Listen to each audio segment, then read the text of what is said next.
welcome everyone to another episode of The Party Gets TPK. Excellent. Yep. We all have new characters. We all have new characters at the ready. It's really funny because like I'm talking with everyone, and they're threatening me with the new character that they'll make. Like as the DM, they're threatening me, the DM, not understanding that I can just say no. I'm not going to let you play that. It's like banned. Hey, you know. You underestimate how subtle some How of these subtle. threats can be. Oh, Subtle, yes. The campaign ends like one level before it comes online.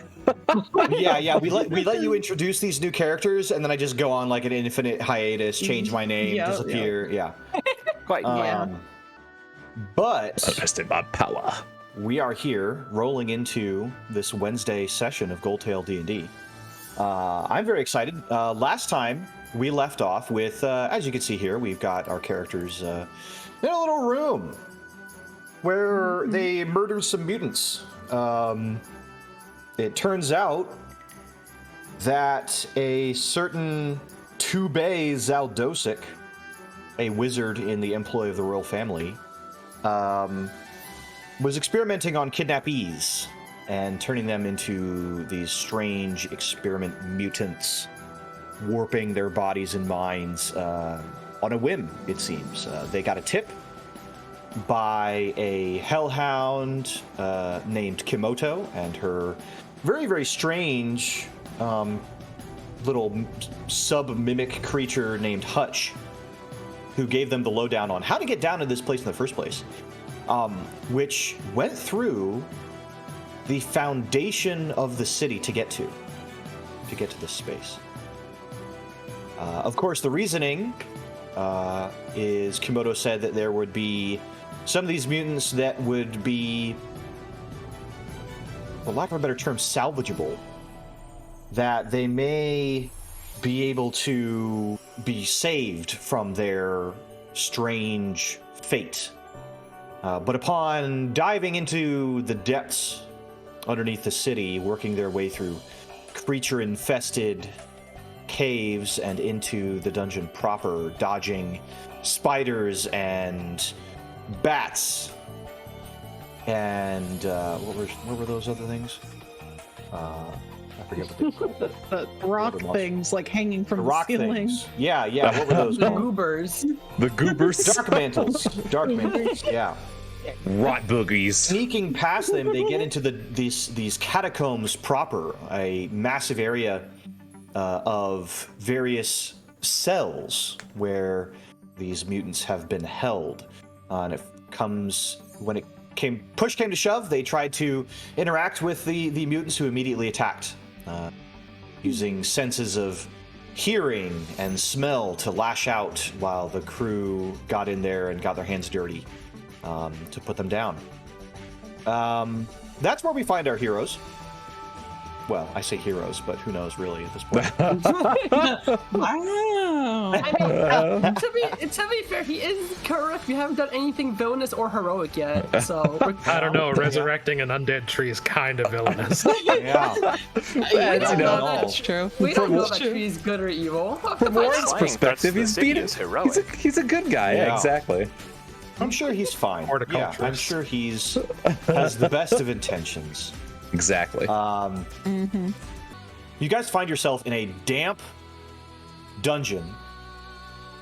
Stone floors and cobbled together walls, dungeon rusted over bars that still retain strength, even though it seems like many of them have rusted through.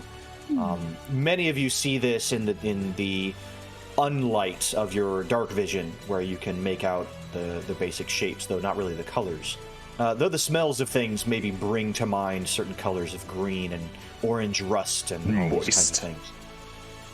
Warren is, for lack of a better term, blind until he opens up his little lantern. And getting a look around, you get a closer look at the corpses of the mutants that you have slain.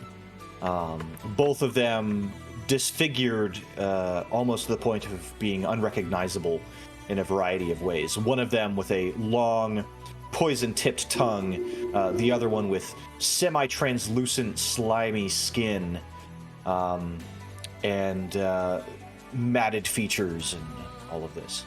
Well, I'll go ahead and stand back in the, the hallway here, and when I'm ready to go, put a hand on my shoulder. I'm going to turn off the lights so I don't attract any attention. Urst turns to the others. That so? Would it go in with in darkness again? Plum nods her head, and she's like, I mean, unless you guys want to fight some more. I would like to save as many people as we can. If we can avoid the conflict, that's all the better. All right. So, go ahead and give me a group stealth check. Plus 10, because Pass Without Trace Yes. is still active. Nice goal. The shadows wrap around you as Clume focuses in on her Pass Without Trace, and it dulls the sounds of your footsteps, and you are able to advance forward. Moving into the next room, and I'll let you guys kind of move up ahead. Up the stairs, you're able to see more cells, many of them empty. One of them, you hear a gentle dripping and snorting from, and you see that there is another being hunched over in the corner of another of the cells. This, like the others, is very mutated. It has immense teeth that seem too big for its mouth, and as a result, it looks like its mouth has been stretched out into a rictus grin in the shape, like if you imagine like a frog, but a frog's mouth is full of teeth. That is what you see. Its hands, its fingers are truncated and short, almost like hooves, that like they were partially becoming shrunken into hooves or some harder material. And it sits there scratching at the ground, creating this ch-ch-ch kind of sound as you pass forward. It doesn't notice you. It remains there, eyes blank, staring at the ground.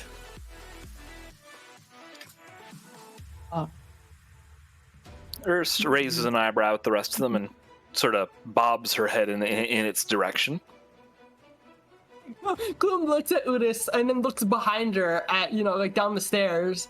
And then she looks back at Udis and just shakes her head no, like don't even think about it. Are we sure that it's not one that could understand? Is it Orange worth is- taking the risk? Orin's like, well, you can't be a hero if you don't risk your life sometimes. But you can't be a hero if you die. That's sort of a catch-22 sort of thing, isn't it?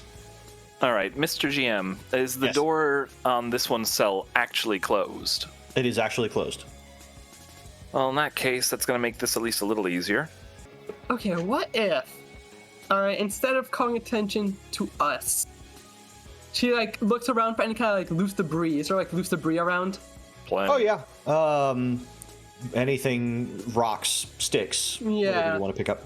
Gloom grabs a stick. Okay. And she points inward towards the cell, around here, and then hands the stick to Udist, and is like, "Let's see how they act."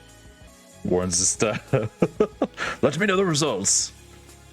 Okay, Udist, what do you do with the stick? Here comes Rocky's wife. Becomes Rocky's wife. Urst pauses for a moment, then sort of face palms. No, I've got a better idea. You had a better idea. Was that your better idea when you tried talking to them earlier? That's a pretty good idea. Urst fishes about for a second and pulls a little bit of fleece out of one of her pockets. Makes a couple of quick snap gestures with her hands, and points. And there, from the hay bale behind the creature, issues a faint whisper. Can you understand me? The creature immediately turns about and pounces onto the hay bale, trying to get what it perceived as the source of the thing into its mouth to eat it up immediately. It ends up with a mouthful of hay that it is quickly crunching into little more than sawdust. Oh, there's your answer. Urst shrugs and nods. For anybody interested, Erst has the minor illusion cantrip. Oh, there you go. Nice. Yeah, I was like, wait, are you wasting a spell slot on this? I was like so confused. Blow Now, a believe it spell. or not, Erst's build is actually not heavily pew pew. Pew, pew. Pew pew. You gotta have that Andre. utility, man. That's Andre, Turning yeah. That's your Andre. attention forward, however, those of you with dark vision, which is most of you, do see that the hallway continues, and there are a number of skeletons clad in not immaculate armor, but armor that is a little bit finer than any sort of standard issue. It is dirty, coated in grime, and it looks like moss has begun to grow on it. The skeletons stand motionless in the hallway. Oh boy. Undead. It's a little harder to get Probably. past. Undead. And not just undead, but undead that look like they're working for someone. So Warren's like, wait, undead? Like actual undead? Oh, The proper kind, yes, not the free kind. the kind you hear about paladins slaying in stories? No, not really. That's not generally the sort of stories we tell around here. Oh. Oh. Warren's just like, he's just vibrating like, oh man, I get to go fight undead. You can't even see them, but you know they're Yeah, there. he knows they're there. He doesn't know where, but he knows they're there. Do the So- skeletons look like they're at like Just attention? Do they look like they notice us, or do they look like they Sneak right by. It's fine. Don't worry about it. Make a perception check. Like yeah, in active. Let me see. Boop. Okay, perception. 15. Okay. It is. If these skeletons weren't standing on their own, it appears with no support, you would think that they were just regular skeletons or some sort of, grim decoration. But because they're standing on their own, even as still as they are, you believe that they must be active in some way. They seem to make no indication that they have noticed you. They are staring directly at the wall opposite them. The one in the center looks like it is staring at Warren, but really it's just that its head is level and it's staring above you. Okay. So, we can either assume that they're gonna fight us the moment we close, and if we simply unleash the lantern, then the thing in the cell is probably going to also try to attack us. We can attempt to walk past, but I give good odds to them deciding that we should not go past due to whatever lingering orders they're laboring under. Thoughts? I could charge them. I could engage undead in glorious combat. That'll be a story to tell.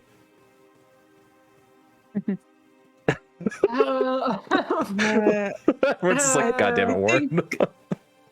I think we should be a little more subtle. Oh. My concern is just the fact that it looks like this room kind of extends.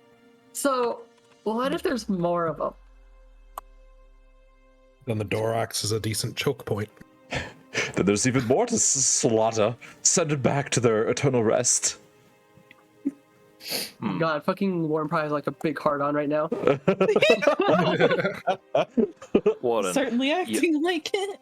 Warren, you do remember that the undead naturally come back to the dead come back to unlife every month or so, and that the necromancers, or rather, not the necromancers, but the shepherds, keep care of them and use them for labor and other such things in the city at large. Yeah. Yes, but we're in evil tower, right? We're stopping evil, so these must be evil skeletons. He has Okay, a that point. tracks. I say we scoot forward a little bit and keep Warren in the front. And if they seem to react, we can charge in. Okay, It's a but big meaty wall. Come on. That's true. That's his whole job, is to get punched in the face. He doesn't have a brain to damage. It'll be fine. that is the problem. You don't have a brain. Well, by the same token, I don't know. The smaller the brain, the more it'll rattle in the skull when he gets hit. That's true. Bounce around like a Right. ping pong ball. Keeping like to the last right time. and sticking to it. I'm just going to move you all as a group real quick. Okay. Keeping to the right and silently progressing forward. You get to about this point when the heads of the skeletons slowly start to turn towards the people that are in front, Clume and Warren.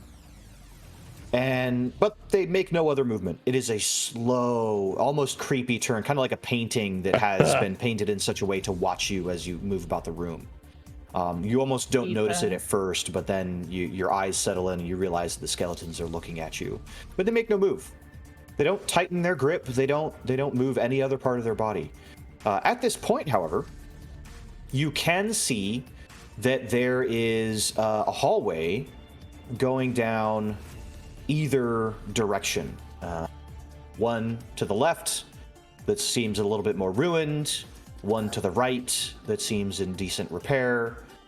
Nothing down either, but a variety of sounds coming from both sides. Oh, I'm clapping Warren on the shoulder and just saying, "Go get your glory, boy," because they've seen us. Oh, no. The jig is up. They've seen you, but they haven't moved. He carefully lights his lantern. Okay. Erst nudges him forward before he does that. Okay. He stumbles forward. So the guy doesn't see him. Yep. So it's not at least instantly It's obvious. just bam. He clips it. If they don't do anything, he clips it to his belt. He kind of gets his weapons ready. He takes a big himbo-y, majestic, heroic step forwards right here, and he's like, "Come on." They make no movement. They stand there, and all three heads there simply look at you. He's like, "Oh, I see. I got to get closer. I got it. Don't worry." As soon as you hit that point, the skeleton in the center raises a hand in a gesture of stop. I want to high five it. You high five it. You absolutely can do that. Your hand collides with the handy bone, but it remains steady, and that's all it does. It's like, I think they want us to stop. All right. Is this a riddle sort of situation? Are you evil?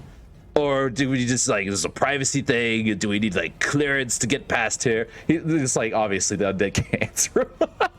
Yeah, you get no answer. Both the side skeletons are looking at you. The one in the center is making some sort of eye contact and just raising the hand up in a halting motion. It's like, Do you think they'll let you past? Probably not. At least not unviolently. But we could go down the side paths if we wanted to check those out first. I don't think they'll. If they were going to attack, they would have done so already. Well, You raise a good point, and I don't see a problem in going one way or the other first. do the side skeletons have their hands up as well? Nope. In fact, they don't even have weapons in their hands. Their weapons, they have swords that are still sheathed at their sides. While Warren does that, Quinn just he has his shield in one hand at least. He's decided, all right, they haven't drawn their weapons. I won't draw mine yet. It's fine. Keeping the peace. He's gonna walk right here just to see if this side skeleton will do anything. As soon as you get closer to it than Warren is to it, it turns its attention to you instead. Real It quick doesn't raise a question. hand? Quinn returns the stare. Oh, he doesn't Makes want to high no five. other How movement. dare. Are these skeletons wearing any specific, are they wearing armor? Are they wearing clothes? They're all wearing armor. The two on either side seems to be wearing a lower ranking armor of some kind, whereas the one in the center seems to have a little bit more cloth decorating some of the armor underneath it, like a tabard. Is there an insignia on any of this? It looks like if there was, it has been scratched out. Okay. So Warren looks, he's inspecting a little bit. He's like, it appears that either this armor is very well used or someone has borrowed some undead, it seems. didn't want us to know what they were. They're not affiliated with anyone, or at least didn't want us to know they were affiliated with anyone. A little suspicious.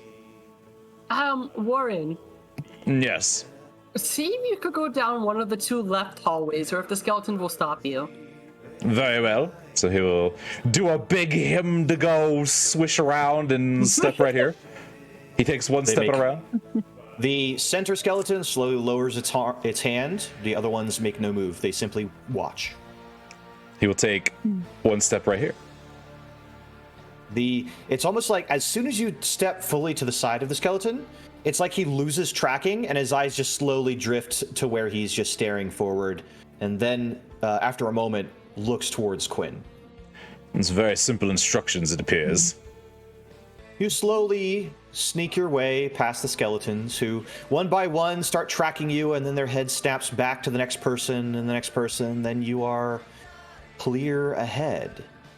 You continue down this pathway, going down a small set of stairs before you reach a point at which you hear a variety of sounds in either direction. Let me reveal a little bit more here. The first thing is to the right. You hear a sound kind of like... Say what? Sorry, is this a ledge? Yes. Okay. Yeah.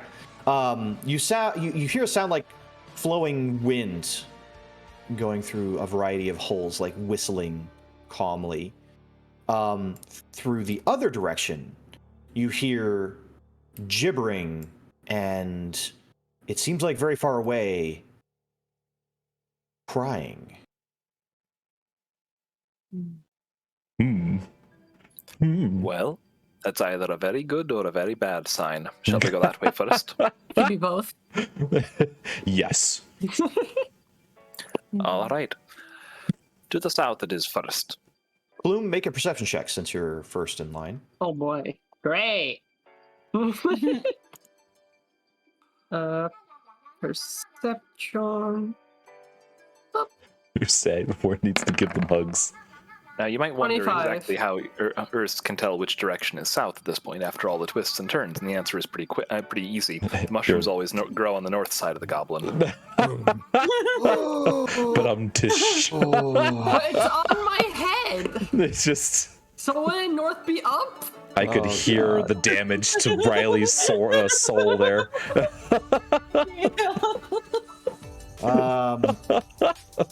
Clume, Wow. Oh, wow. you notice that on the ground is an inscription of some kind. Oh. It's faint, but your eyes catch it before you take another step forward. Have Warren touch it. The best disarming traps. No. Is it like just Clume get like an arcana sense from it? Like some kind of arcana energy or magic energy? It faintly glows just under the, it's not that it produces light, but that it stands out in your vision. Okay. Clume kind of like she does the whole thing like in a cartoon where she puts her hands out and everyone crashes in behind her. And Warren trips over Surprised into Warren the... doesn't. Warren just steps over Clume and right It's onto like, the Clume kind of she points out the inscription, and she's like, Quinn, can you read that? And then can Quinn see that? Right. At Clume's direction, you think to yourself, like, let's say that you come over here and kind of lean over the ledge to take a look down at it. It is not in the runic language. It is in something completely different. First begins the ritual cast of detect magic. Okay. Would he recognize what language it is? If you want, you can send me a message of what languages you speak, or I could probably just take a look at your character sheet real quick. Yeah, so I'd say it's only a few. Let me just double check. No, it is not in any of those languages. Oh. Andre, Oh. Andre. So Quinn looks at it and then looks at Clume and shakes his head. No, Clume's Another one. already calling towards Audrey to come over here. Look at the thing I found on the floor. Can you read He this? grumbles and makes his way over. Can you read this? Quinn will just step back over here so Drake can get over. Very good. As Andrew's the gonna take a resident sneak. wizard takes a He's closer also- look. Say what? Can he roll an Arcana on it? Yes. Ooh. 25. 25. That's amazing. You guys are rolling really hot tonight. Completely So got you do one. recognize this because it is more similar to the same sort of script that you would see in in your spell book than any other sort of language. In other words, it's less a language and more the script of Arcana itself. It is a magic circle, and by your Arcana check, you can tell that it is a trap. It is meant to immolate trespassers. And he's going to cast Mage Hand to trigger the trap Okay, great. remotely. You cast Mage Hand, a spectral hand floats forward and presses down onto in the center of the magic circle. And Bony sure and enough, covered in mushrooms. in mushrooms, of course.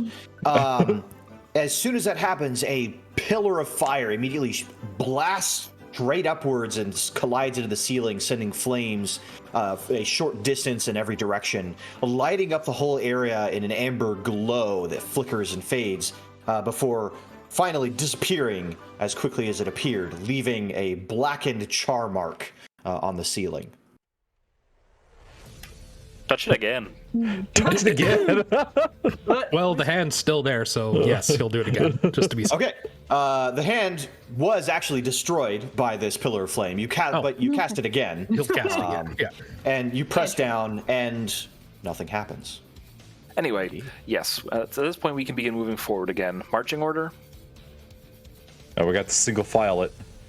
Oh, We got peeps. All right. Revealing areas as you guys. Warren will totally go first so long as someone pushes him down the hallway. Oh my god.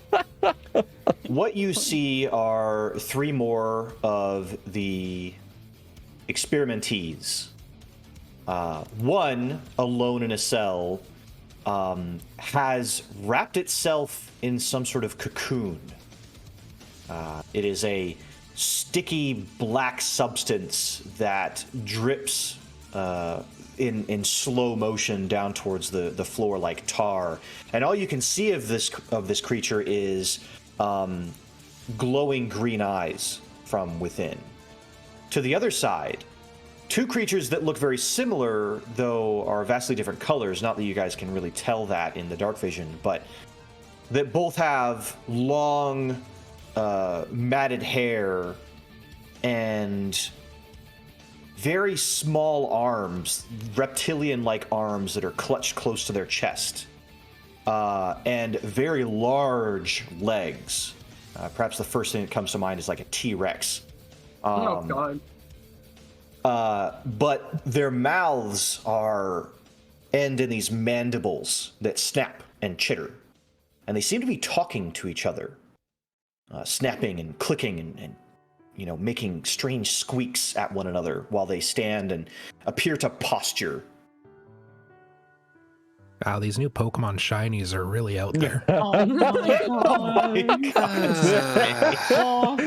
I mean, I know, right? good night, everybody. We're all done. Yep. Frost fall, everyone dies. All right. Ernst is going to gently, and I do mean gently, scooch ahead, being all careful and such, and stopping if there's any obvious tell that she's been noticed. Once she gets close enough, she's going to repeat the earlier trick and cast minor illusion to make a tiny little whisper that says that sounds like, "Can you hear me?" Or sorry, "Can you understand me? Come from over here." Okay. So you do that in this area of the our left, the audience's left. Stage left, yes. Stage left.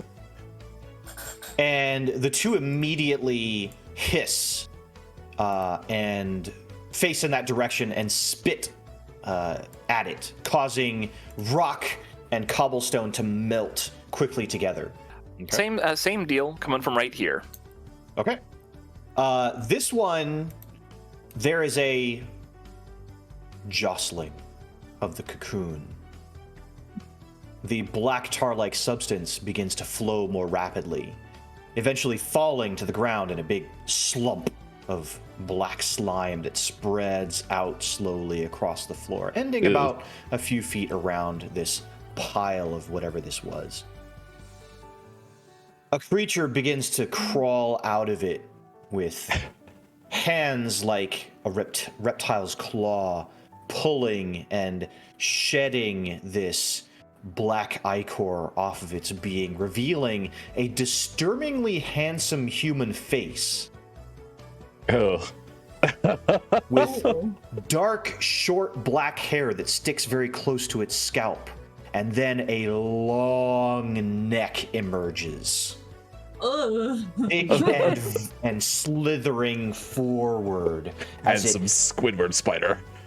as it leans towards the source of the sound that Urist created, its arms pulling free, and then another set of arms, and a third set of arms, yanking forwards. Its legs are stubby and short, but it has this long, ridged tail that finally comes out.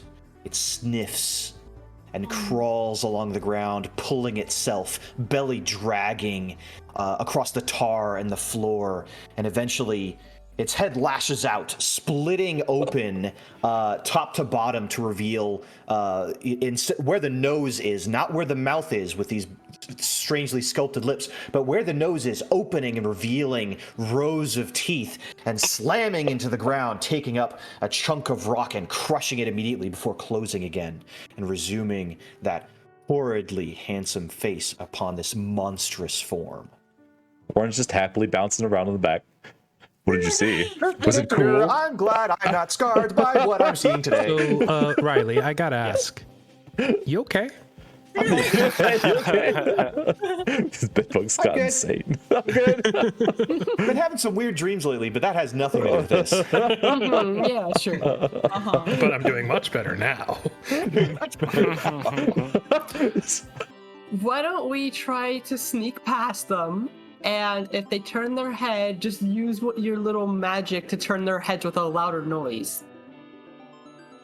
That is a lovely idea. Yes. You begin to sneak your way forward.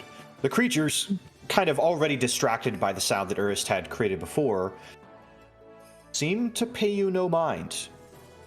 Those of you that can see, which is everyone but Warren, keep your eyes on either group as you step slowly past. You get to about, I'm going to move you guys here for a second. Okay. Get to about here, and the sobbing sound intensifies. And you realize that it's coming from the deepest part of this particular dungeon. As in this bit? Whoops, I accidentally took one of those doors. Oh, it's like, oh no, there were mimics the whole time. Oh no, yeah, go ahead and move yourselves. There we go. Okay, yeah, as in here, down a short flight of stairs. And then I guess we'll advance to here so we can see further in. Okay. You peer into the room and it looks like some sort of storage shed. And you're scanning the ground for the source of this gentle sobbing. But it's not until you draw your eyes upwards that you see it. And it's almost blinding, even with your dark vision. There is a figure wrapped in furred moth wings that are white with a pattern of gray that runs through them. Clawed feet cling to the ceiling, and gently, tiny droplets of what you realize are tears are falling from this wrapped wings onto the floor, creating a small puddle. This is where the sound is coming from. Big titty goth GF? You can't see much of Mothja. what's Mothja. You can't see much of what's underneath those wings, except for the feet that look reptilian, clutching at rock, embedded into the rock in the ceiling. All right. Well, same trick as before. Ernst is going to make a small sound come from the corner of the room, sounding like somebody asking, "Can you understand me?" The reaction is very different from what you've gotten before. There is a gasp, and the wings flare open. You fear that this creature may lunge and attack the source of the sound, but on the contrary, it hobbles, crawling along the ceiling with its 2 feet to get further away from it. You see in that moment that there is a small figure wrapped up in those wings. Childlike in proportion, with very large, completely black eyes, and antennae that jut forward and end in feather-like tips. Its arms are wrapped close around its body, that look mostly intact and humanoid, but have white reptilian scales in chaotic patches going all across otherwise dark skin. It quickly wraps itself up in its wings again and resumes quietly sobbing, though there's longer pauses in between. It seems to, try to peek at the source of the sound, trying to figure out where it came from, it seems. Ernst will recast, and aiming to make it sound like it's coming from behind whatever this bit of debris is over here, something like that. Okay. And this time the voice will say, "Can you understand me? I mean you no harm." The creature opens its wings very, very slowly, enough that you can see its almost alien-like face, though there's some semblance of humanity in its human ears and nose and mouth. And it crawls to the far end of the wall, to the ceiling, and then carefully crawls down. You can tell it's trying to not make any sort of sound, and then begins to crawl slowly back towards the sound that Urist had created. You can see it then, its wings folded against its back, its small form, probably just a little bit taller than Kloom if it stood to its full height. Or everyone's taller than me. Yeah, trying to peek around the box, sniffing as it does so. Now pounce! Get it, Ernst! It's right there. Same location, still just sort of behind the debris. Mm-hmm. The voice will say, "I want to help you, but I need to know if you can understand." At that point, it finally does say something. It speaks, however, in Elvish. So, Rist, do you understand Elvish? Checking character list. Let's see. Nope. No? Okay. Does anybody speak Elvish? I do. Kloom does. Anybody else? Just checking. Nope. Double checking. It's a miracle, like, Warren knows common. And even then, only half of it. Yeah. I mean, I can technically write in Elvish, but that's about it. So, Kloom, you can hear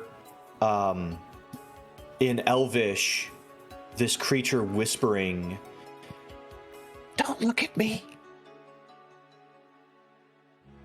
Aww. Kloom whispers in Udis' ear. She doesn't get the translation yet. She just asks Udis to respond with, "Why not?" Okay. Ernst goes ahead. One more quick illusion and a gentle "Why not?" from the corner. As you speak through your illusion, you can hear it whispering in Elvish again. it's asking us not to look at it. Erst gives a nod and something of a gosh, she's trying to put "well, we found one" into a single expression, but all she really gets is eyebrows up and mustache fiddling. And since I don't think anyone else speaks Dwarven mustache sign language, I don't think the message is probably going to fully come across. I think you're the only one that speaks Dwarvish mustache sign language. Clume reaches into her hair. That's basically her bag at this point. Mm-hmm. And she pulls out a little... she needs both hands to hold it fully, but it's a little toy unicorn, a wooden unicorn, that's painted in bright colors. Kind of typically how you would expect a unicorn to look. White body, rainbow-colored hair, has a yellow horn. Huh. So Warren has to get real close to like squint at it. He's like, "Ah, perfect. If we give this to the small, adorable little mushroom pig and then send it in there, that might disarm her or calm her down." It's an expression, you know. I think gentle contact would probably be a better way to do it. Clume, I do believe that you're better suited since you can speak the language. But if you need my guidance in what to say, we can do this in tandem. Like Clume's holding the unicorn, but you guys can visibly see the unicorn like shaking in her hands, and she kind of like steps past Warren. Not Warren, Udis a little bit, and in a very broken Elvish, because Clume is not an expert at speaking Elvish, but understands at least 90% of it. She doesn't have the whole accent thing down. Fluent, but not a native speaker. Yeah. It's like an American trying to speak Japanese. Mm-hmm. Clume kind of very softly, while holding the toy in her hand, kind of says, "Hello?" The creature whips its head around, notices you at last, and begins huddling up against the wall away from you, pulling its wings around its body to obscure itself, but peeking through them with its large black eyes. Bloom kind of, she kind of, softly walks forward, another 5 feet, and then she gently places the wooden toy unicorn right here in front of her, and she very softly asks, "Who are you?" You hear again, "Don't look at me." So Clume, when she says, "Don't look at me," Clume looks up and once again asks, well, not once again, but this time asks, "Are you okay?" When you look away, you can hear the creature shuffling, and when you look down again, the unicorn is gone. It has, for those of you in the back, you see that this creature has picked up the unicorn and is now examining it closely, sniffing at it, looking it over. It says something, again, you think it, those of you that don't speak Elvish are like, "Huh, that sounds like funny Elvish." But Clume, you realize that it's gibberish. Okay, so it's child gibberish? Yeah. Okay. Clume, slowly looks back at her, but not at her face. Instead, it's kind of like, how when your parents are mad at you and you look up, slightly above them, but not look into their eyes. Yeah. Clume kind of does that, and she's like, "Why are you down here?" She looks to you, doesn't respond, clutches the unicorn to her chest, and otherwise remains quiet. If you can understand us, we may be able to get you out of here. The creature hears what you're saying. You can tell because its attention flips up, looking past Clume to the dwarven lady at the top of the stairs.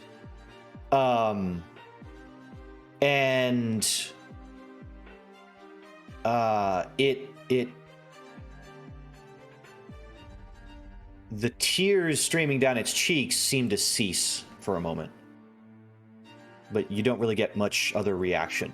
It seems like it's waiting for something. Wait. A very bright light bulb. Clume asks it. Oh, asks her.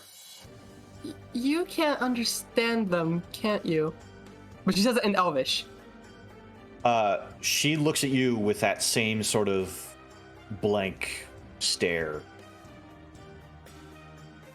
It seems that her attention is simply popping to each person that makes a sound.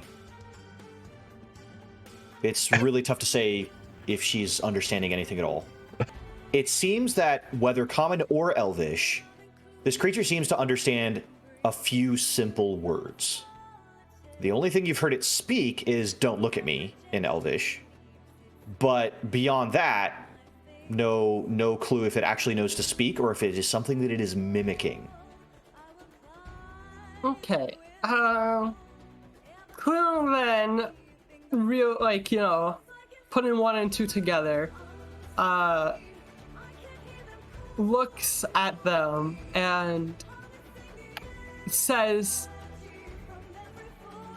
she kind of slowly puts out her hand and just says the word in a questioning kind of format. Friend? At that, she looks at the unicorn, she looks at you, and she slowly crawls forward, kind of crawling on 3 limbs, holding the unicorn in one hand and then crawling on her legs in her other hand, and kind of shows you the unicorn. Doesn't necessarily hand it to you, but shows it to you and repeats in elvish, "Friend?" mimicking you. Clume kind of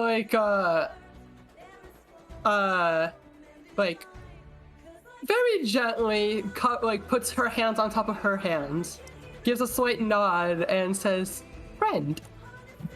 You can feel the flinch at the contact, and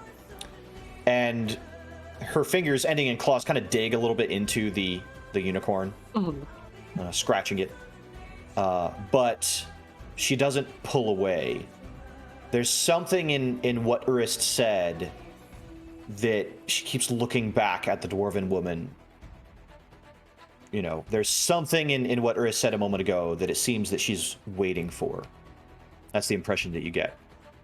Safe? Out? At out, it perks up again. Kind of like the same way that if you were to tell a dog, outside, you want to go outside? She begins to perk up. Her antennae flick and start to shiver in anticipation.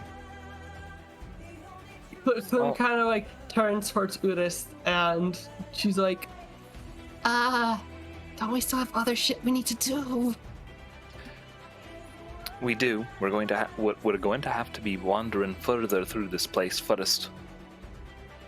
So there's a question of what to do with her in the meantime. And, of course, the skeletons may not react to us as to her the same way they did to us. And, of course, we don't know what state she's fully in. But she doesn't appear to be hostile, which is good enough reason, as far as I'm concerned, to get her out of here. Should we return her to the surface first and then come back, or just leave her here? Seems a little nerve-wracking to leave a child, from what I can gather, just in a cell. It is a good question.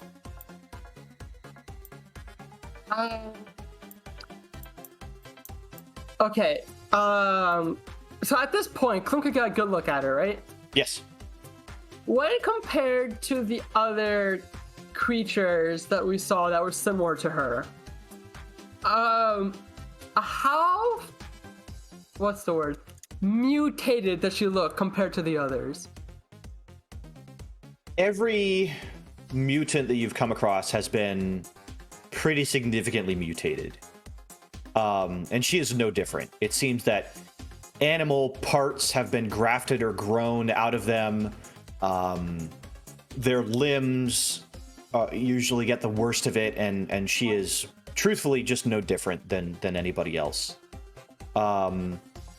Somehow, she is simply not hostile, and you don't know if that's just because maybe her mind isn't as far gone, or maybe, you know, any number of assumptions that you could make.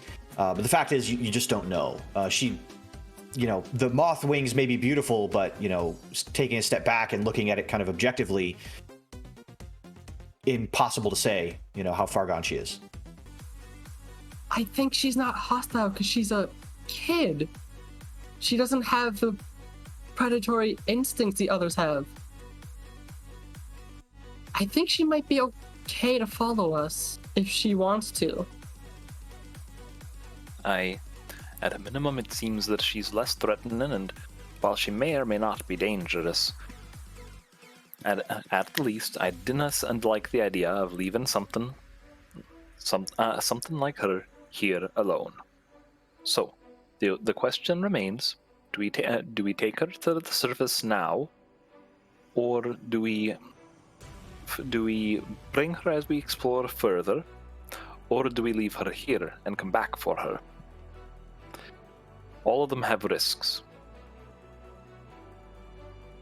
Kind of, with her hand still on the little toy unicorn that she's holding. Kind of says, like, she looks into this creature's eyes and kind of just, she just says, we bring her with us. And, like, for once in this party, she doesn't stutter when she says that. Ernst breaks into a smile. Aye, we do. So Clum stands up and, you know, like gently lets go of the unicorn and puts her hand out and says, like, again, that questioning format, out, friend? The creature doesn't really smile, but seems to understand something in all of that. And it crawls, actually, around Clum, wrapping its arms and legs around Clum's middle. And its wings sort of create this cape. And they shimmer and shake a little bit. You hear them rustling behind you, Clum. Urist, you notice that as these wings shake, they're changing in color. And they, in no time at all, it looks like Clum not only has a big blue mushroom on her head, but also a big blue mushroom on her back. A cloak of resistance. Yeah. Ernst grins a little. Well, that's interesting. She's mimicking your mushroom color there. Oh, great. All right. For better or worse, you have a mutant moth girl attached to your back. Equipped to your cloak slot. Equipable allies. Yeah. All right. Well, let me add a mutant moth girl to my inventory. Yes. Mutant moth girl joined the party. Wait, no, strike that. Joined the equipment. Dun, dun, dun, dun, dun, dun, dun, dun. She puts her finger on her mouth and goes, shh. She does not make a sound. I swear to fucking God, Riley, I will kill you if you do anything to this girl. I will kill everyone in this room and then myself. I've only had Mothchild for 3 minutes, but if anything happens to her, I will kill everybody in this room and then myself. Did she draw Moth Girl? She did. Oh no. Oh, my Oh no. way. Oh A donkey no! beast. Damn it! Where's Trim? Oh Did you? Oh no! Oh my Wait, send me god. the picture. I want to put it on my stream. Send me the picture. Yeah, send the picture. Send the picture. Oh Hold on, my gosh, where she is- fucking drew Moth Girl.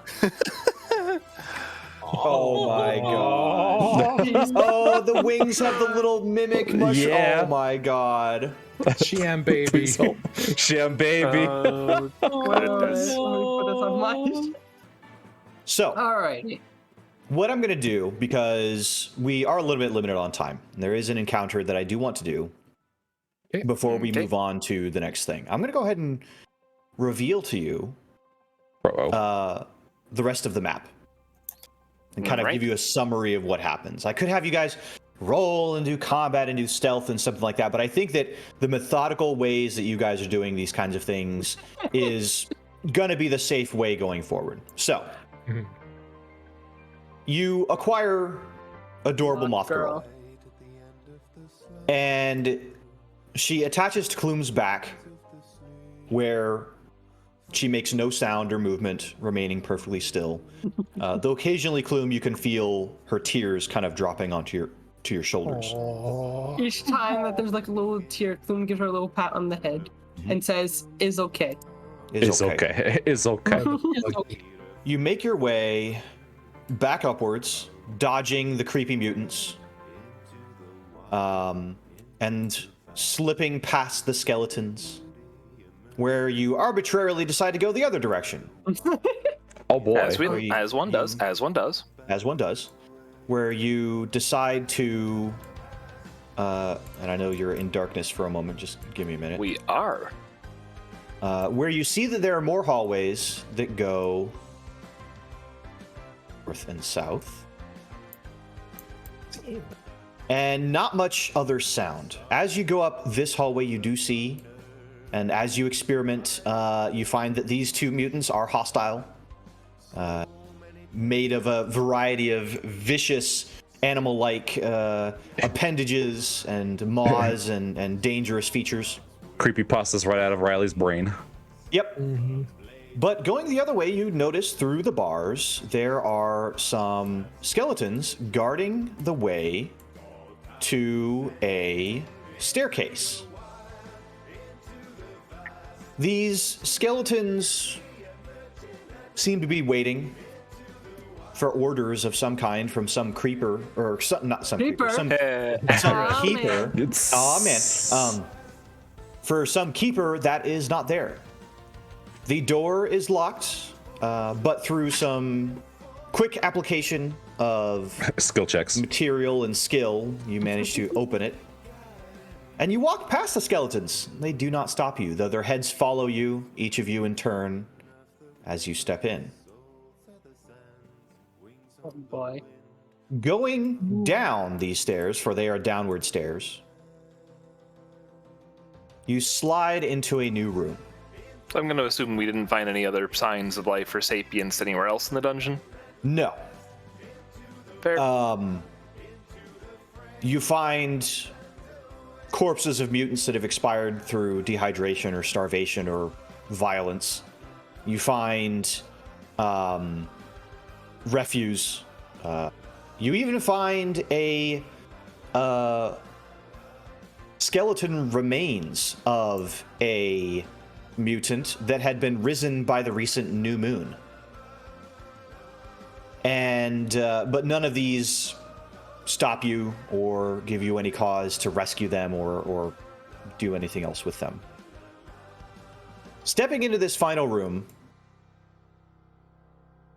you scan around quietly, methodically, as you have been doing. You see that once again there is a skeleton mutant here. Its flesh having sloughed off of it onto the ground, and it just kind of dirtles about, as the undead tend to do when they are risen due to the new moon. In the next chamber, a giant centipede skitters along the floor, chewing on the remains of something. Across the room is a chamber that looks like an experimentation chamber. Flies buzz around severed limbs that have been left to decay on a table.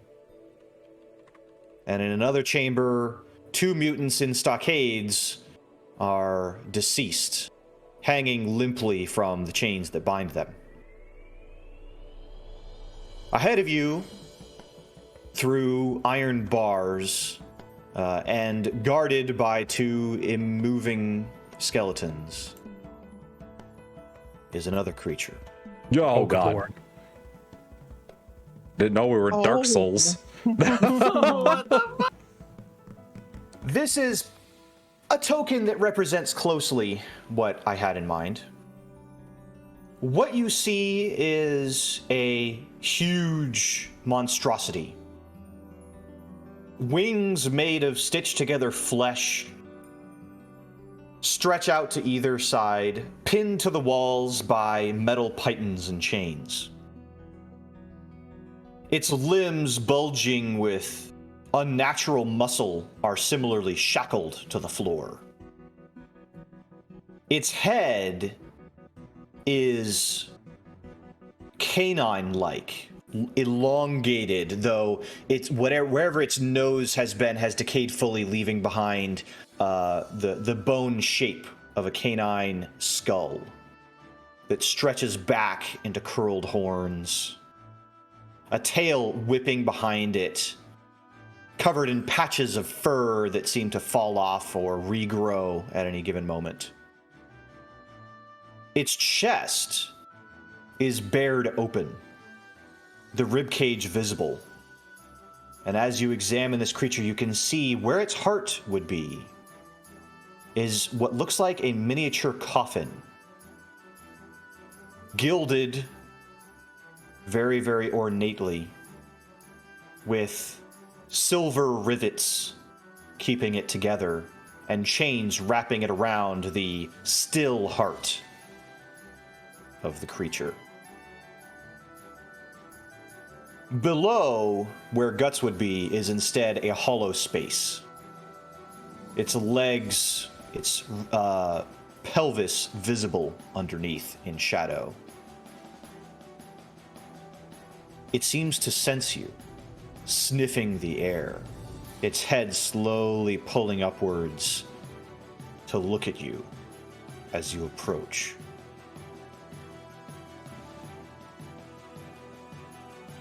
What do you do? First, quirks an eyebrow, looks to the others, looks back to it. So, I'm sorry. I'm just assuming these are open. They are closed. So, it Make looks it like panic rolling. somebody. It looks like somebody's been necromancing about. Warren's just looking at this thing like we can see it from where we are, right? Yes, you can see it through the bars. Okay. In fact, there even is a bit of light emanating from that miniature coffin that is sending eerie shadows from its ribcage out into the room and helping illuminate its otherworldly features. Oh boy. So 15 total with your Arcana check. This is necromancy of a very high level. This is not just raising the dead, but trying to create a new kind of monstrosity of stitched together dead flesh. That needs to die again.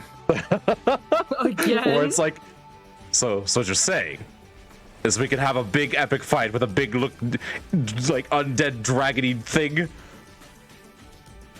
Big damn heroes. Warren is just pumped. He is ready to go. I think these.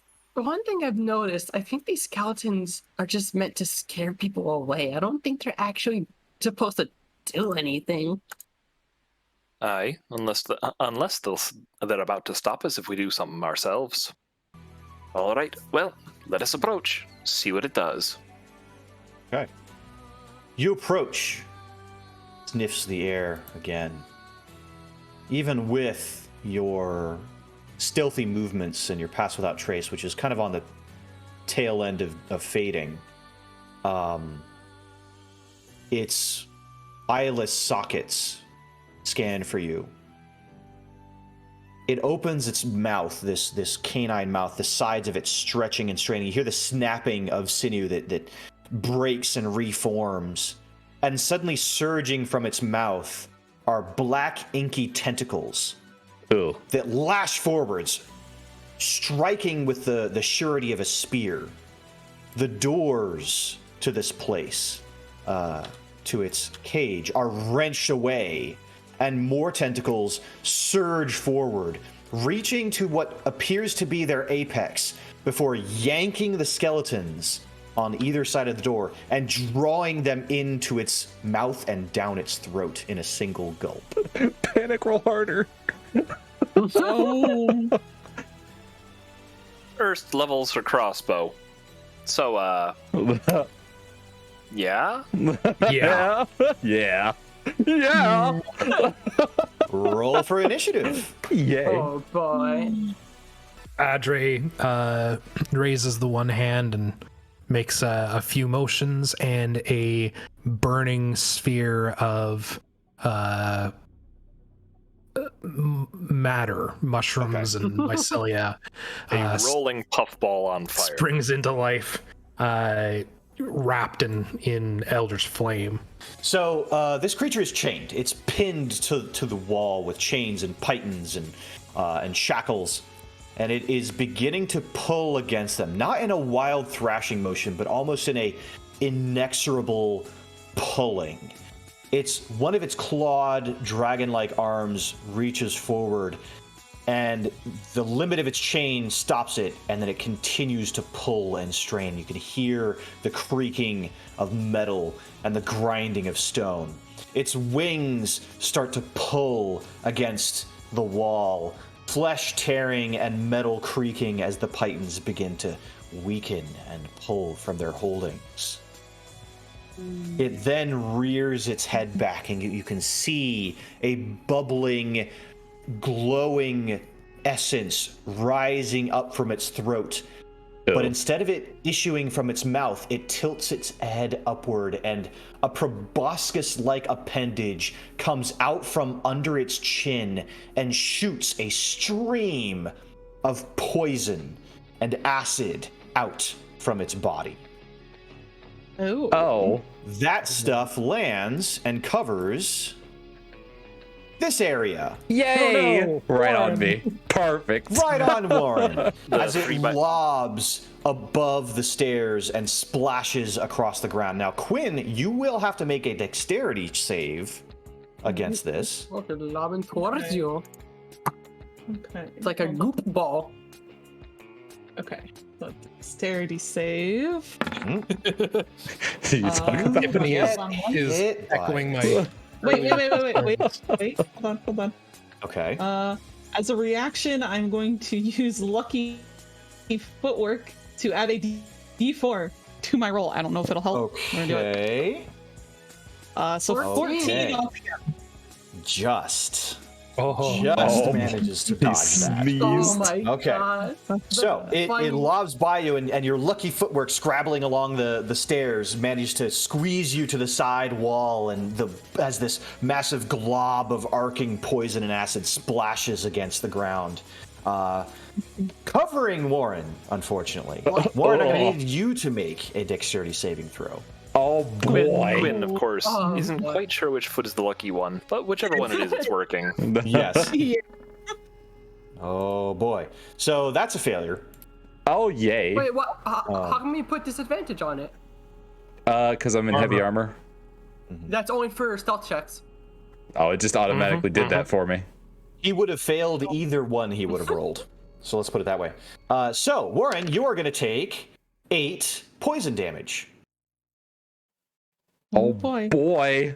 And that Ow. whole area is now bubbling with poison and acid. Warren, you're looking a little rough. Patch up. Oh. Is that a healing word? Hold on, word. 6 Or, Warren, heal 6. Oh, excellent.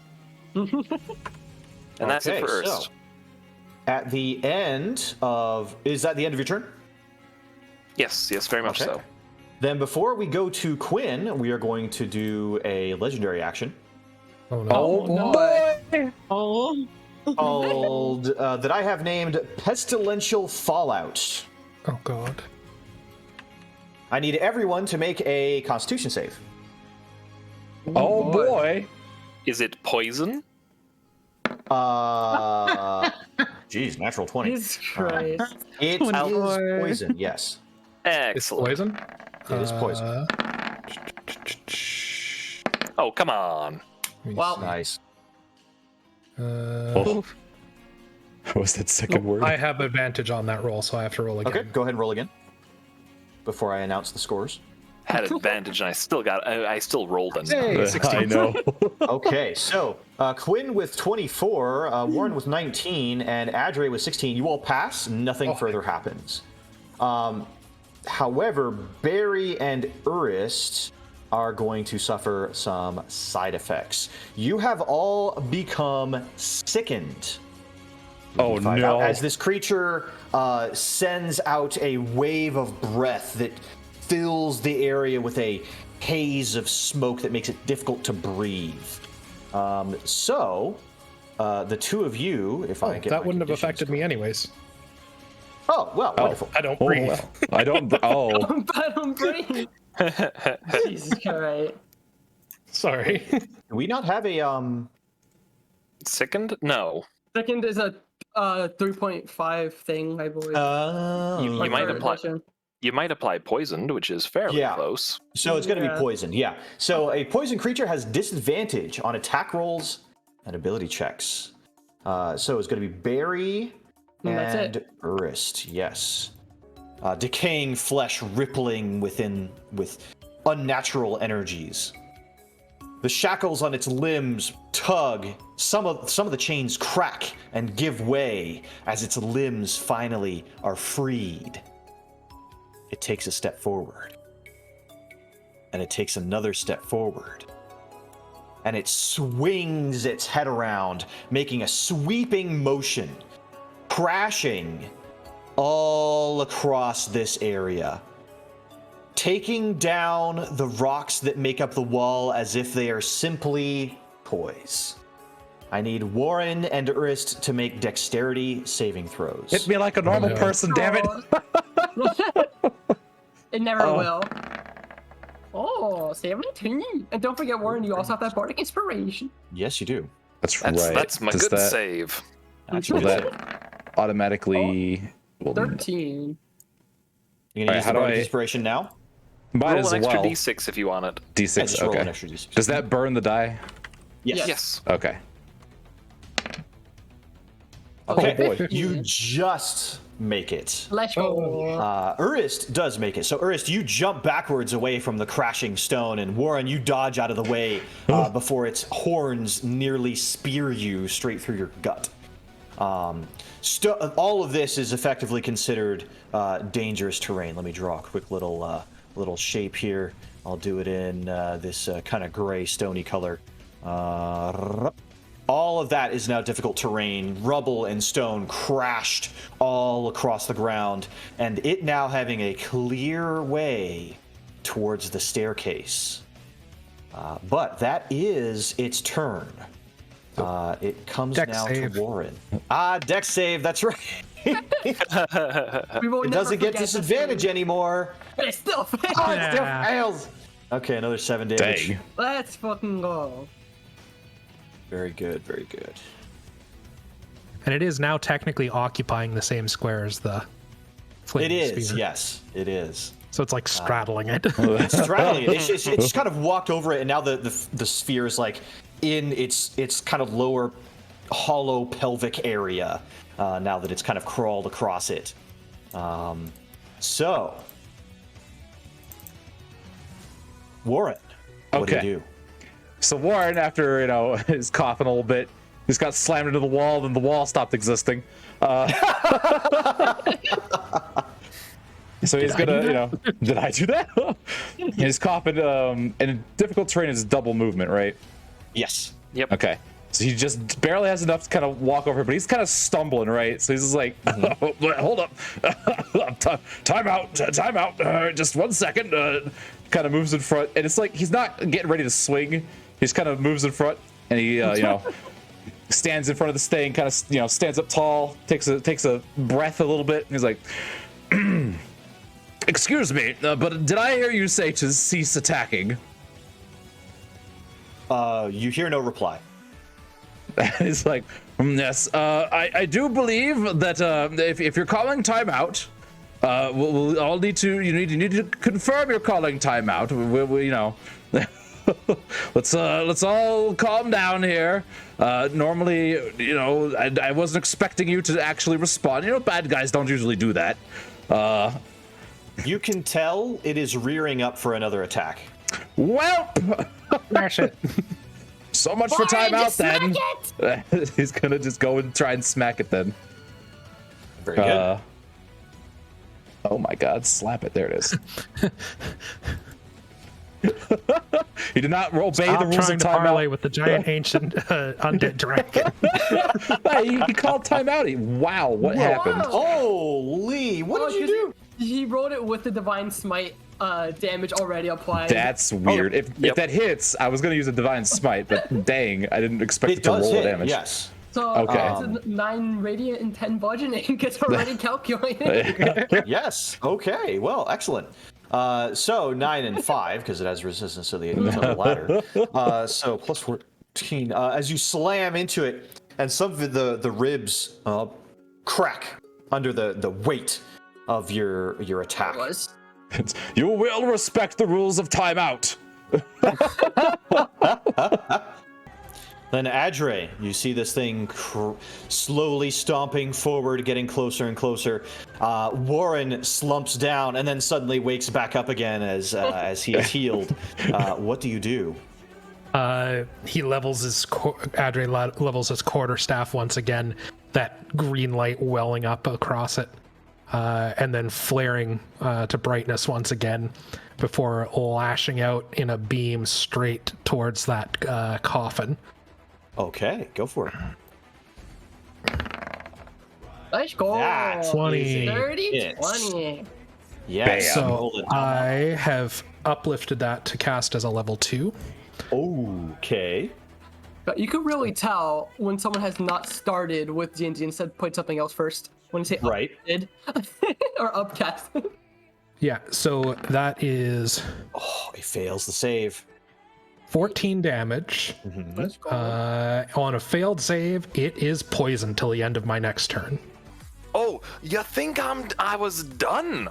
The big guy in front of you, he's not going down anytime soon, and so he's gonna join in too.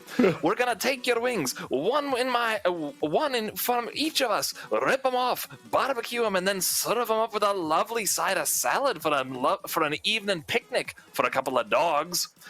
The only thing worse than your diet is the fact that you appear to be dying to use it, and you know what's worse?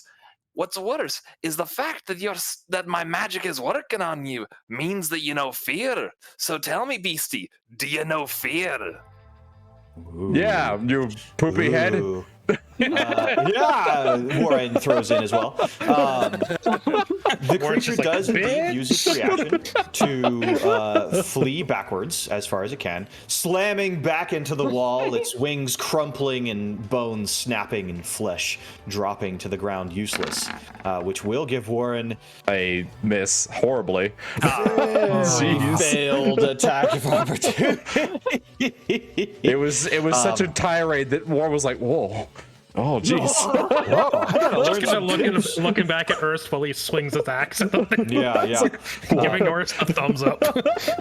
It still does take the 9 psychic damage. It does take the 9 psychic damage, which I already added in there. And thankfully it used its reaction to flee. Otherwise, your failure might have provoked an attack of opportunity from it. Okay, so I'm going to choose right here as the casting point. And now for 20 feet out, in all directions, it is now difficult terrain. And each time it walks in that terrain, it takes 2d4 damage. Oh, and, Per- and it's unavoidable. Okay. And isn't it per distance walked? It's per 5 feet walked. Right. Okay. What's the radius on that again? I'll get this drawn up for 20 you. feet. Yeah, draw it up for us.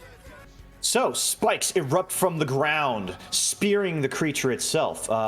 Is this a save, or does it just have to... How does it take the damage? So since it's within the area, it just automatically takes the damage when it's casted. Okay, go ahead And and then roll the damage. every time it moves 5 feet, it takes another 2d4. Very good. So right now he takes 2d4, so it's minimum 2. But Very nice. Okay. every time he moves 5 feet now, while he's in it, he takes another 2d4 for every 5 feet traveled. Very good. And it's Okay. unavoidable. It's a There's no nasty save, spell. There's nothing. He just has to take it. Wow. Yeah. All right. All right. And let's have a bonus action. Let me double check something. Okay.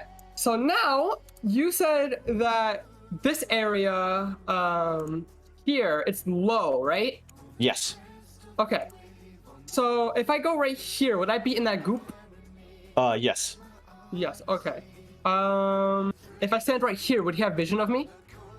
Because you're so short? No. Okay. So Chloe's gonna hop right here, and I'm going to take a bonus action to hide because I'm a goblin. Very good. Roll a stealth check. Yep.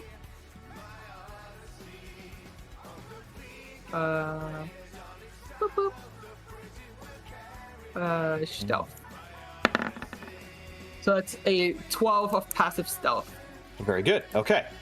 Then Adre, it is your turn. Adre angrily now sweeps his quarterstaff across to summon those dart-like mushrooms once more. Mm-hmm. Oops, They that was ate what our I meant to himbo. do. Nobody They ate eats the the himbo. He's gonna get That's one stupid. missile. That's 3 damage from 1 missile. Well, that's pretty good. 10 more damage. 10 more damage, and then he just spits out furiously, "Give our idiot back!" and slams his fist up to slam the sphere into the coffin once again. Also, Okay. real fast. Can the creature make a perception check to even see if it could detect the spikes? It's a perception versus my spell. I think that only counts if they're not in the area when it, like, if they can't see it when it's cast. Yeah. Yeah. My Yeah. mistake. It knows there's spikes because it's stepping Yeah. on them. But I can roll the perception check to begin with to see if it notices. It does. Yeah, it would notice anyway. And then the dexterity save for the sphere, which it fails. So go ahead and roll the damage for that. Trying to maximize DPS. 9 more damage. How do you want to do this? Let's fucking Yes. Oh my god. All right. The sphere slams up against the coffin, and there's a sharp crack as the lid finally folds in. The sphere burning its way through the stone as the ward on it finally breaks. The sphere travels up the gullet, bulging the throat out as it comes up and tears its way up through the head before disappearing. It disappears up through the head. The fire finally going out as the creature slumps forward, that miniature coffin cracked and smoldering. It falls into the spikes, many of them impaling various other limbs of it, kind of almost rooting it to the ground. And yet, even though you know that it is defeated, still moving. It twitches. Its eyeless sockets trying to scan for you. Phase And 4. Soft whimper escapes its throat. This face has a. What do you think we're trying to do? Yeah, exactly. What do you think we're trying to do? And another Where's our friend? different voice comes forth. How dare you? Uh-oh. Padre just... Sorry. My perfect form defeats it like this. Oh. I think that might have been our dead wizard. Audrey just chucks a rock at it. Where's our friend? Spit up the idiot. Where's the moron? There is a quiet that settles as it comes to rest and lays motionless. Erst waits, Huh? counts to 5 on her fingers, Oh yeah. I just Then pop out of it. and then cups her hands around her mouth and calls out towards it. Oi, Warden, back this way. All right, can Meanwhile, I Meanwhile. in the depths of this thing's ethereal stomach, Warren, you find yourself in a gray space. We. It's like being inside of a cloud, Okay. a rain cloud. It's wet, but Ew. not in a weird way. It's Okay. like rain surrounds you. That kind of clinging humidity all around you. You can't Gotta get see that- much. Gotta get that moistness back after blight. Yeah.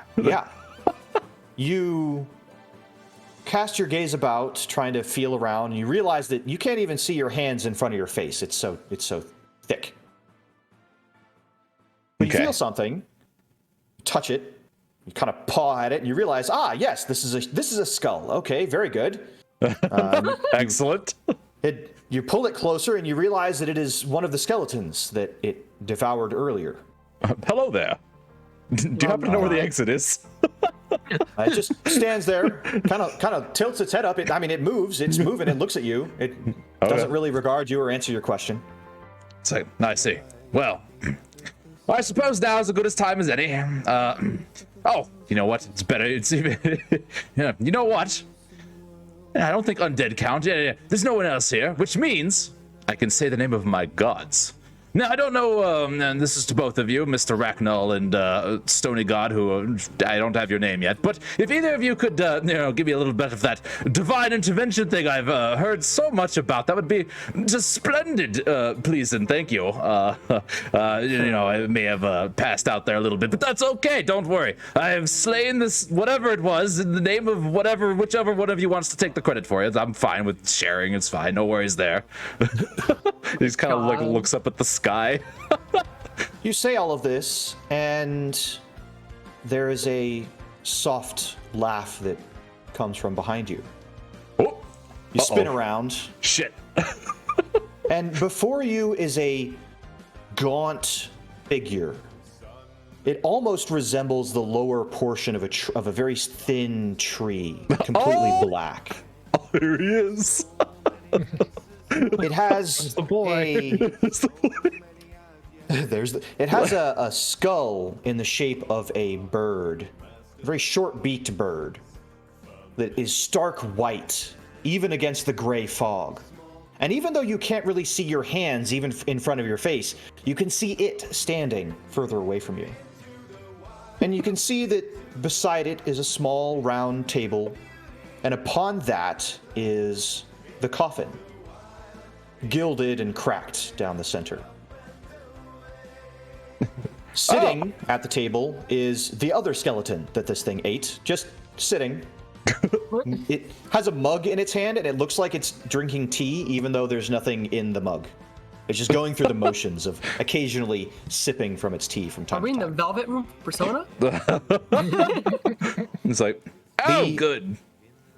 Bird skull tilts just slightly, and a claw reaches out, stark white against the black robes that go straight down and then pool out like roots across the ground.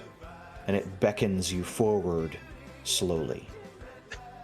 Warren looks around and is like, well, I've got nowhere else to go. I was like, oh, okay. This is kind of himbo walks on up. It's like, hello, good sir. Yes, I think that's the coffin I'm here to destroy. I can see him doing the Riker sit. Absolutely. Perfect. Just one leg over a chair and then the other one, yeah. It places a gentle hand upon your shoulder and gives you a pat. You have done well, Warren. Oh, yes, excellent. Might you be again? I didn't quite catch your name. You know me. I am Racknall. So Warren's like, oh, it's true. The gods do come down and show themselves. Warren's like, oh shit, what do? Oh, I didn't expect this so soon. I usually go on, big, epic quests or whatever. It usually happens at the end. Oh, gee, he like goes down to like one knee awkwardly. He's like, I don't have any offerings. I might smell a little bit. I was just eating recently, but don't worry. I'm sure I'll get out of that soon enough. It's such an honor. Do you know if Rockfriend is somewhere around here? I don't see him anywhere, but Calm yourself, Warren. Oh, I'm sorry. It's so exciting. We are not safe here. Uh-oh. Do I need to do it? Oh, no, I think I've run out of smites for the day. Can the threat come back another time? No, Warren, we are inside the belly of a very dangerous construct. Oh, that's still happening. Okay, I was hoping that I'd just been yeeted away to some other dimension or something. No, Warren. Even now, your body is being slowly digested. Oh, that's not great. But we can escape this, Warren. Oh, but of course. Do you just kind of wave your hands and we just whisk away to the dimension of whatever your dimension is? Or do you, like, have to do a ritual first? Or have to go on a quest or something? How does this whole divine intervention savior thing work? A ritual. Oh, good. I'm not very magically inclined, though. He does the thunk position. He's just thinking, he's like... What do we have to do first? I will explain it, my great paladin. It's a sad day when your paladins war. This was the phylactery of the lich known as Tube Zaldosic. How the fuck I don't think I'll be able to pronounce that correctly. Does he have a nickname? Let's call it the Vile. Ah, the Lich Vile. I like it. It's very evil. It'll go perfect in a book. Yeah.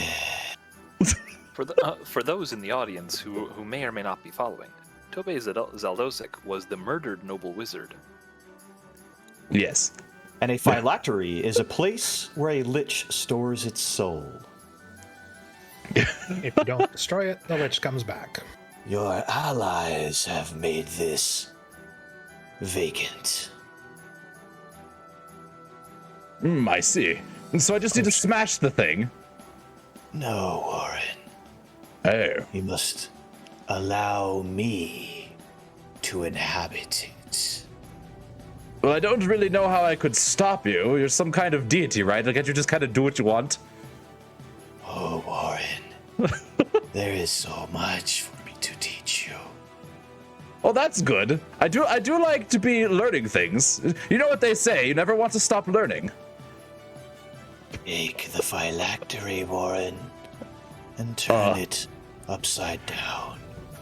Well, I can turn it upside down, but I'm not very good at making things. I'm very good at breaking things, as you may have noticed in my glorious combat with that construct, I think you called it. All you will need is the etching of one of your claws. Oh, that's easy. Is there any particular... I'm not very good at art. Is there any particular etching you would like? Oh, if only Quinn were here. I've heard Quinn is pretty good at art. Yes, Warren. He gestures to the phylactery slowly with one hand. I cannot interact with it. Not until you break the final seal upon its back. Interesting. Well, it's better to be inhabited by something that isn't a, vile necromant. Lich. It was a lich, right? Yes, vile lich. Lich vile? So Ward is kind of like, he's just like, okay. And so he just, like, himbo walks up to this big old basket. And he just kind of thunk, looks at it for a little minute, and he's like, okay. And so, he kind of struggles a little bit, but he kind of picks it up. Turns. Do I need to make a strength check or anything? No, it's not that. It's resting on a table. It's actually not that big. It's about like maybe 1 foot long. Okay. Oh, I see. Okay. It's a small thing. It's a small thing. Okay. So he just flips it over and he inspects the back of it. And you see scrawled across the back is the name, Tube Zaldosek. Ah, Mr. Vile, I see. Well, we can't have that now. So he looks it over and is like, how do I break this without breaking the... You wanted it etched. Do I just scratch it out? Yes, Warren. Scratch out this name. Make it unreadable. And then etch my name. Oh no, he's gonna have to spell.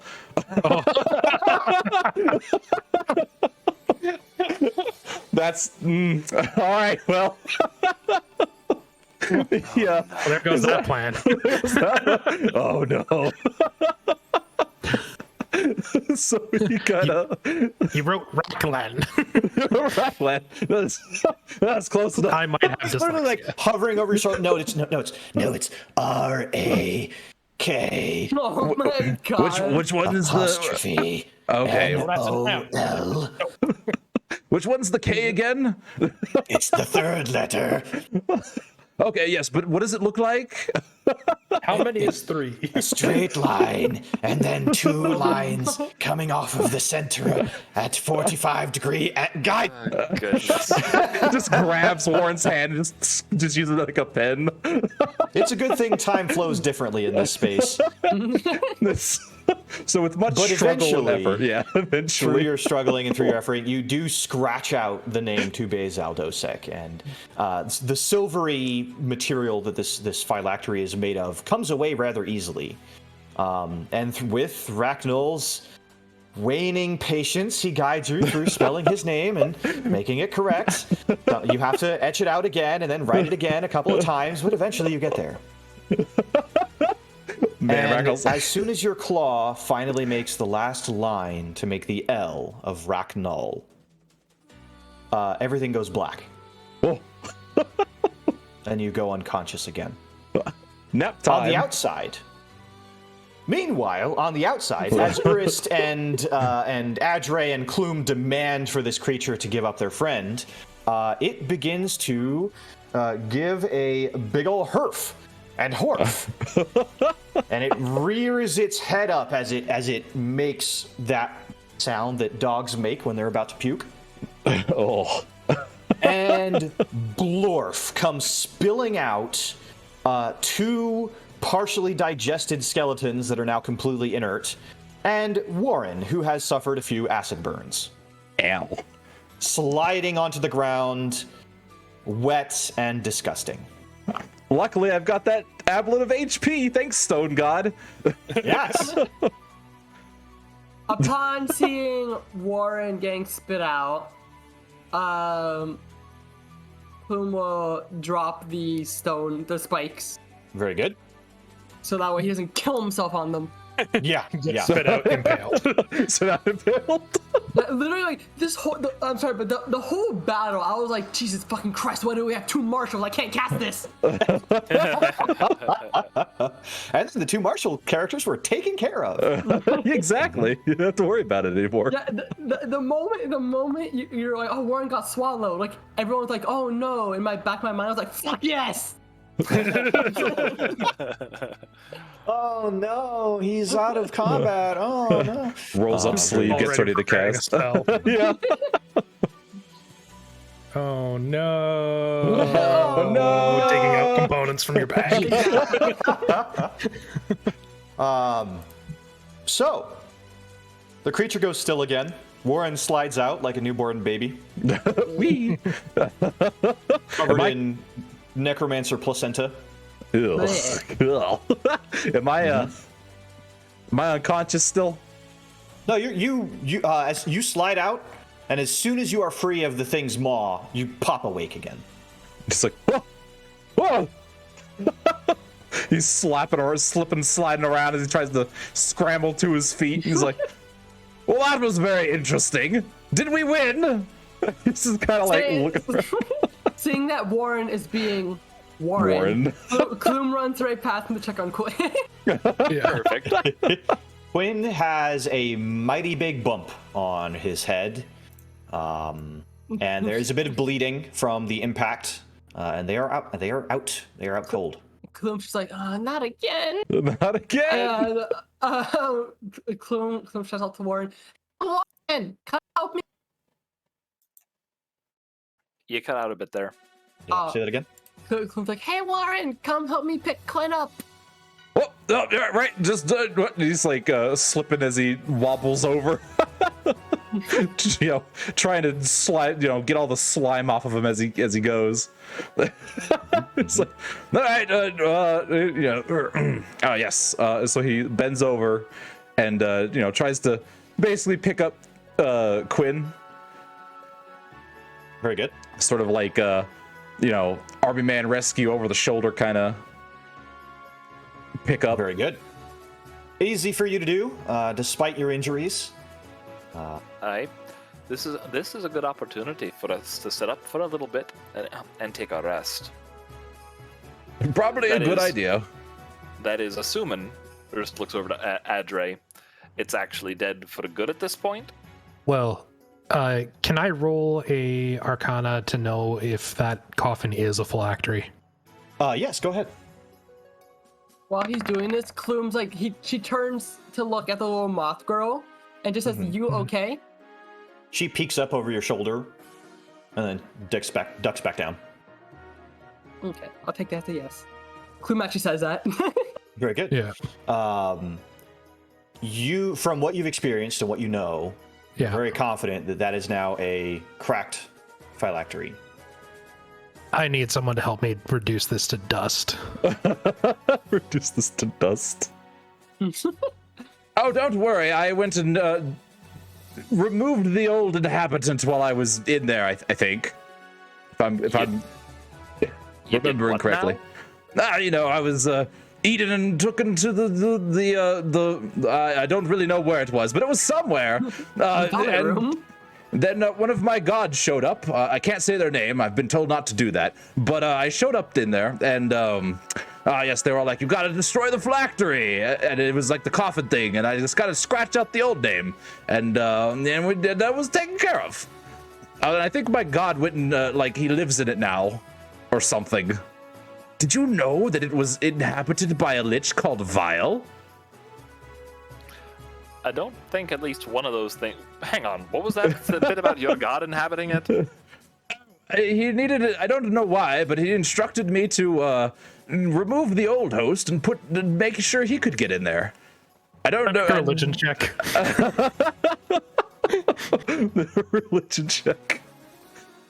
While he's doing the religion check, Clume is going to examine the zombie dragon body. Okay. To see if there's because a lot of the pieces of it was decaying and stuff, so she wants to see if there's any kind of loot hanging out from the flesh. Sure. So religion check. That's 24. Warren makes less sense by the day. Warren, gods don't do that. What do you mean? I mean, it's standing right in front of me. Need a place to live. I'm removing Quinn's little icon because Warren is carrying him. Clume, Put a you Quinn look in your backpack. around for signs of loot or any other thing, but it looks like most of this is flesh and bone that has been grafted on, not really anything of value. However, you do see something moving, and your eye follows the movement to the phylactery. From the crack come black roots.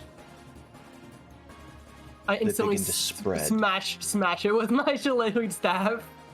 Torch. Anybody with a torch. You smash and one of the roots falls away, but another one quickly takes its place. They are beginning to spread. Right. The whole body of this creature is moving. Yeah, So, Warren, so you didn't do your job right. Yeah, she immediately takes a couple of steps back and just says, Warren, what the fuck did you do? I just did what the god said to do. What are you supposed to do when you're in front of a god? The wings begin to collapse in and turn black as charcoal, as the limbs shrink and compress and pull in against its body, disappearing. The phylactery is now this black metal that stands out in the center of its chest, as what was ribs and bone become an inky blackness that swallows all light.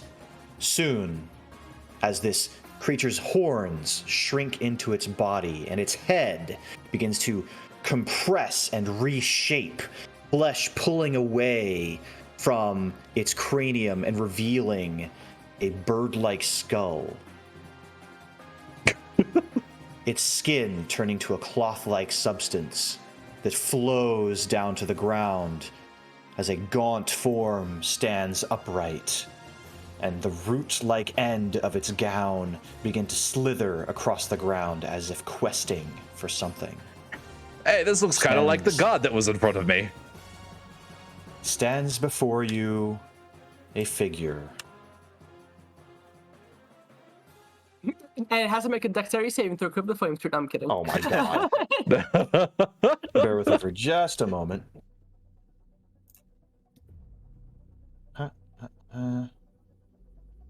We are going to use...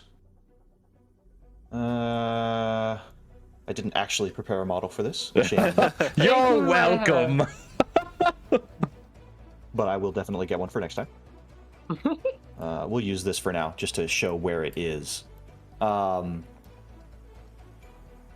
This being stands 8 feet tall. Its shoulders kind of hunched upwards so that the skull almost seems like it's set upon a black background.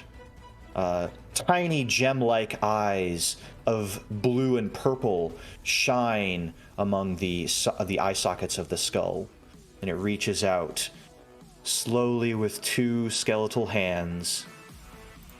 I am Ragnar. You're not supposed to say that out loud. I got in trouble for that last time.